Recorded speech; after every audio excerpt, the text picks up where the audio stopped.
Okay, but susah lah, susah. Tapi I tak tahu lah, ex boyfriend I I thought ex boyfriend I adalah seorang yang very busy. Tapi masa dia tak busy, dia boleh video call I like for 10-15 hours a day bila dia tak kerja lah. So macam kalau dia fly, dia busy. Kalau dia tak fly, on hari dia cuti ke layover, kita akan video call. But the thing is, I think probably dia ada orang lain. Maybe dia dah start losing interest dekat I. Dia start tak nak angkat call. Dia start macam ada this weird excuses yang I rasa macam tak logik. Like all this while, you would spend most of your time with me, makan pun video call and everything, sebab kita orang long distance relationship. So the moment when he no longer angkat telefon, ataupun the moment he no longer updates, the moment dia punya character like shift from 200 to 20, like you know, like from 200 drop to 20, something is wrong somewhere. It's not like kita being emotional. It's not like kita macam I'm not gonna talk about I punya marriage lah, because I rasa macam benda tu private thing. But I'm just gonna say about relationship yang lain-lain lah. Boyfriend, lelaki lain yang I kenal. Because lelaki lain yang I kenal, you guys tak kenal. I punya marriage easily can be googled. So I akan cakap pasal I punya boyfriend sahaja. Okay. So bila I dengan I punya previous boyfriend, dia punya perangai like berubah drastically. And I dah umur 33. I bukan lagi budak-budak yang macam merengek, marah-marah tak tentu pasal. So if you start berubah atas sebab-sebab yang tak ada sebab, and you punya alasan for me macam tak make sense, something is wrong somewhere. So for me macam cakap lah, the moment you realise people dah tak nak dekat you, just go. Why would you want to waste your time and beg for other people's attention?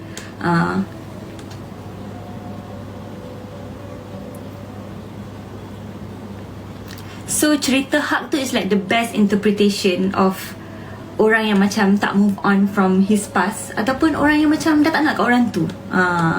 Cerita lah. Tapi cerita people we meet on vacation tu sangat-sangat best. I rasa macam at least right now ada cerita best dekat Netflix yang ada a proper rom-com yang you boleh tengok. Cuma yelah, from Sarah perspektif tu macam tak best. Tapi I faham juga, sometimes you lebih comfortable dengan kawan you daripada you punya partner. Mungkin Sarah ni adalah seorang yang membosankan. Walaupun dia hidup dengan Sarah, walaupun dia dekat kampung dengan Sarah, tapi dia always rasa macam Poppy ni adalah orang yang macam lain daripada yang lain sikit. Poppy ni adalah orang yang macam brings out different side of him. So I rasa macam kalau you boleh tengok cerita People We Meet on Vacation, you kena tengok cerita tu. And another movie yang I tengok adalah cerita Housemate. Cerita ni best. Siapa yang suka Amanda Seyfried dengan Sydney Sweeney, you definitely kena watch cerita tu. Hi Zila, Sam Break. Tengok cerita ni. I tengah tengok cerita ni, Can Love Be Translated. Gila tengok. Best. Ke nak I bagi introduction cerita tu. Kejap ya, azan asar kejap. 3 hari ni. Kita dah habis kerja dah. Dah almost 5. Mesti dah ramai. Baru habis. Best gila, kena repeat nanti. Cerita apa tu? Oh My Sunshine. People We Meet on Vacation ke? Apa tajuk cerita tadi? Cerita yang satu tu People We Meet on Vacation, satu lagi tu adalah cerita Can This Love Be Translated. Tak tahu. Kejap ya, I habiskan azan.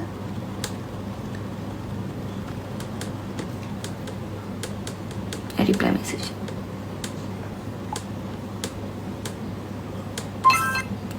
Is this? Yay! What money is this?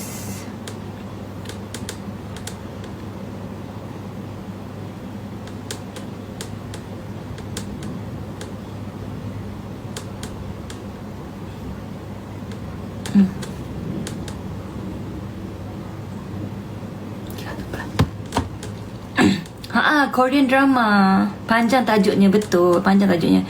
Tapi fun lah sebab dah lama tak tengok cerita Can Love Be Translated tu. Best ke ending dia? Alah. Okay, sekejap lagi I sambung tengok. Dah lama tak tengok cerita Korea. Yeah, life must go on. Macam bumpy ride. Yeah. So you guys ada tak kawan yang you dah berkawan selama 10 tahun tapi you tak ada feeling dengan orang tu, ke you ada feeling dengan orang tu? Cuba mengaku sekarang. Do you have any kawan ataupun kawan yang opposite gender lah, yang you dah kawan selama 10 tahun? Do you guys have any feelings towards that person? Ataupun bagi you dia memang hanyalah kawan, nothing more? Macam mana tak balas atau abaikan je message dia? Okay, sekejap umur I 34. Sekejap lagi ada reply message Atikah. Macam mana tak reply? Okay. Best kan? KMJ punya reunion. Buatlah, suggest somebody. Nanti akan tu. Okay, bagi I, if anybody DM I, macam tadi adalah contohnya adalah kalau kawan kita yang introducekan that person. Okay, kalau orang tu memang DM kita out of nowhere, kita tak kenal, just ignore lah if you tak berminat dengan dia. And I don't like people yang tak ada gambar on social media. For me, how am I supposed to know whether I want to know you kalau you tak ada gambar on social media? And ada orang I rasa macam Fedri if I go Okay, Fedri Yahya, dia ada share tau. Barangkali bukan soal di mana dia berada, tapi bagaimana dia menjaga dirinya ketika berada di tempat itu. Kadangkala kecubung yang terselindung menyimpan lebih banyak racunnya. I have to admit, if I want to meet somebody, I will look at diorang punya social media. Orang yang tak ada social media, yang definitely tak ada satu gambar sekalipun, how am I supposed to know how you look like? Like, janganlah kata macam kita nak kenal orang tu kita tengok rupa. Of course tengok rupa, guys, girls. Kita nak kenal orang, kita tengok rupa dia. Tengoklah dia punya lifestyle macam mana, tengok keluarga dia macam mana, tengok circle of friends dia macam mana, tengok pekerjaan dia apa, tengoklah age dia berapa, at least tinggi, berat badan. Don't tell me lah kita macam nak berkenalan dengan orang bodoh-bodoh macam tu je. There's no such thing orang yang stupid enough any DM dia akan reply. No, unless you memang sangat-sangat bosan lah you nak reply every DM yang masuk ke DM you. But if you get any DM, the first thing that we're gonna look at is dia punya Instagram. Okay, so if you don't have any pictures on Instagram, how am I supposed to know you? Okay, so definitely I takkan reply. And then menjawab kepada soalan you, kalau kawan kita yang introduce that person to us. For me, kalau dia adalah mutual friends ataupun orang yang memang kita kenal sama kerja ke, ataupun mungkin you kenal dekat event ke, family members ke, I tak ada masalah untuk reply, untuk macam kita politely kenal orang tu. Maybe kita macam boleh lah message a few times. Kalau you rasa memang tak boleh nak go, just stop reply. You can end the conversation macam bye, nak tidur dulu, good night. The next day tak payah reply dah. You don't have to be mean about it, you don't have to be rude about it. You just macam end the conversation. And then after a few times they message you, eventually people will give up lah. Kalau orang tu tak give up, I don't know. Tapi senang cerita, I don't block people, ex-boyfriend. I don't block I punya ex-boyfriend. The only guy yang I pernah block adalah kawan baik I 10 tahun. Itu pun sebab masa tu boyfriend I suruh block dia. The moment kita orang break up, I unblock dia. Simple. Because I rasa macam, what's the point of block here and there. Macam nak bagi I macam, if the relationship ended, just be adult about it. Macam I can still follow you, you can still follow me. I tak kacau hidup you, you tak kacau hidup I. And I tak rasa macam I kena block you ataupun I nak kena buang you. I acknowledge our relationship. I appreciate whatever that kita dah go through together. Good memories I will carry with me. But itu tak works. I don't hate you. Tak kisahlah walaupun you ghosting I ke, you curang dengan I ke apa, whatever reason. For me macam, yeah, I don't have to hate people and block orang tu. Biar je. Because we never know, maybe like 10 years from now mungkin ada jodoh balik. Kita tak tahu. For me, the door is always open lah. Kalau dah jodoh tak ke mana. And then one more thing adalah, when a relationship ended, I rasa macam semua orang pula mengaku je lah, tak payah nak rasa macam ego sangat kan. Bila relationship ended, there are part of us yang rasa macam kita nak orang cari kita balik, kita nak orang tu pujuk kita balik, kita nak macam orang tu try to save the relationship back. I really appreciate orang yang macam I dah lama tak contact, suddenly reach out balik. Tak kisahlah kawan ke, kawan kerja ke, boyfriend ke. Because I rasa macam just because something to ends, tak bermakna you kena bermusuhan dengan orang tu. And tak bermakna juga if I still friends dengan you, I'm gonna fall in love with you again. Bila you dah matang, you rasa macam benda tu dah, it's ended for a good reason. Kalau memang ada in the future 5 tahun lagi ada jodoh, ada. Kalau tak ada, I'm not gonna fall in love with you. Tak payah macam nak block here and there, kutuk-kutuk sana sini, tak payah. Just let it be. Let it be. And I rasa macam I dapat peace of mind and closure the moment orang tu tak cari I lagi. Because if you buat hal and I tinggalkan you and you tak ada effort untuk cari balik, pujuk balik ataupun minta maaf atas kesilapan you, that's the closure that I need. Kalau I block you, I will always wonder macam, what if dia message I? What if dia call I? What if dia finally send the apology message? Kita akan always wonder. We will always be waiting for something. Tapi if you tak block orang tu, I dah berhenti asal seketika tadi, Farah. So now azan asal kat tempat I dah habis dah. So I rasa macam there's no such thing as you kena tapi it depends lah. Semua orang pun, I tahu lah, kalau you in a relationship, you expect you punya partner to block that person. Tapi in certain cases, bila you block that person, you akan lagi wonder sama ada dia cari you ke tidak. Macam tu lah. Tapi setiap orang kan relationship dia berbeza-beza. Macam mana nak putus dengan boyfriend yang dah tak berminat dengan kita? I rasa kalau dia dah tak berminat dengan you, kalau you minta break pun dia terima je. Orang dah tak nak kat kita kan.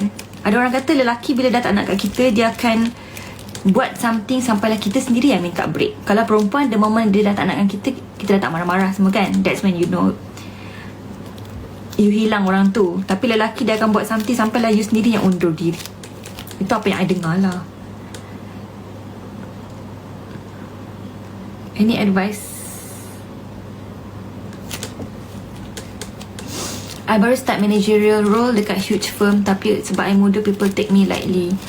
Actually kan, Camelia, I pun ada masalah yang sama. Because I ni nampak macam lembut sangat kot to some people. Jadi I really don't have advice untuk you. Tapi I rasa macam over time, bila you masuk tempat baru and you muda, susah untuk you control orang yang dah berusia and dia rasa dia dah tahu segalanya. But over time, if you rapat dengan dia, I rasa macam dia boleh terima je the fact yang dia boleh terima you lah, senang cerita. Tapi to be honest, I adalah orang yang macam nampak terlalu lembut dekat office. I probably tak ada leader material. Jadi memang mula-mula, walaupun I rasa macam, walaupun I punya jawatan lebih tinggi, walaupun I ada higher education background than other people, tapi mungkin because I nampak muda and I nampak macam fun to be with, ataupun I adalah orang yang macam tak tegas, and I adalah orang yang macam jarang confront anything. There was one time orang rasa macam I ni terlalu lembut to make a decision. Tapi I rasa macam if you work with any client ataupun you attend any meeting, tak semua benda you have to be aggressive about it. You tak perlu nak tunjuk yang you tahu semua benda. You tak perlu nak tunjuk yang macam you are the best. Sometimes energy tu flows bila you tahu how to negotiate with people. Being nice akan bawa you lebih jauh in the future. Contohnya masa I kerja dulu kan, I kerja company yang macam people akan jadi baik dengan you because people want something daripada you. Client akan baik dengan you. Orang akan macam because they want something from you lah. Because you can make decision lah, because you kerja kat certain company kan. Tapi the thing is, if you suka cari gaduh dengan orang, if you treat people macam terlalu keras, kalau you macam tak nak negotiate dengan orang, if you macam tak nak baik dengan people on the floor, sebab selama-lamanya kita bukan kat atas. Macam maybe if you work dekat company yang besar, orang hadap you. But the moment you mungkin kerja company yang slightly kecil ataupun you kerja sendiri, you kena hadap orang. So right now, I rasa macam one of the perks yang I dapat for being nice masa I kerja lama adalah the moment I pergi freelance, it's easier for me to dapat job ke apa-apa lah. Because you baik dengan orang. Bila you pergi mana-mana, orang kan baik dengan you juga sebab you baik dengan orang. Tapi kalau you rasa masa you ada jawatan, you macam layan tak layan orang, susah lah.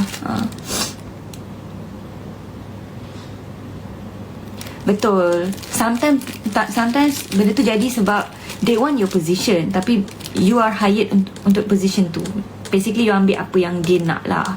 Tapi I rasa macam over time, kalau you memang boleh prove you perform, and I rasa macam semua newcomer akan dapat all these side eyes. That's normal, mana-mana company pun.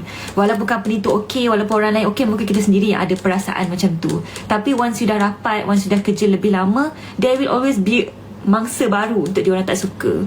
There will be mangsa baru yang diorang rasa tak puas hati. So you just do your job and make sure yang you have to prove yang you memang layak lah for the position tu je. Macam mana nak jadi kental kat office, dunia corporate ni, kitanya hati tisu. I tak, macam I katalah, I adalah orang yang hati tisu. I adalah orang yang macam selalu mengalah. And I adalah orang yang macam tak perlu pun nak prove anything to anyone, because I'm not being paid untuk buat benda-benda tu semua. Buat apa I nak menambah kerja I? Buat apa I nak unless benda tu untuk KPI I, unless benda tu macam boleh bagi I menang apa-apa awards and money, then I will do it. Otherwise for me, I'm just gonna save my energy. Last time masa I rasa macam tahun terakhir lah before I left my corporate job, I really macam, I datang kerja, I just do my job. I don't care, because I'm not gonna get salary raise from proving I can do this and that. If I cakap more daripada orang lain pun, if I get more, do more, I'm not gonna get anything. So for me, I use my energy untuk buat benda lain. I use my energy untuk buat content. So I kurangkan benda-benda yang serabut pasal kerja-kerja ni, because I nak fokus dekat benda lain yang I rasa macam profitable untuk future. So here I am. Bila I buat content, sometimes bila I pergi event, ada certain event yang macam I kenal the brands, I kenal PIC untuk agency tu. Sebab maybe sebelum ni, masa I kerja sebelum ni, I kenal diorang and I was nice to them. So bila I pergi sana, people will help me. Sometimes I pergi event, I pergi seorang-seorang because I tak ada plus one.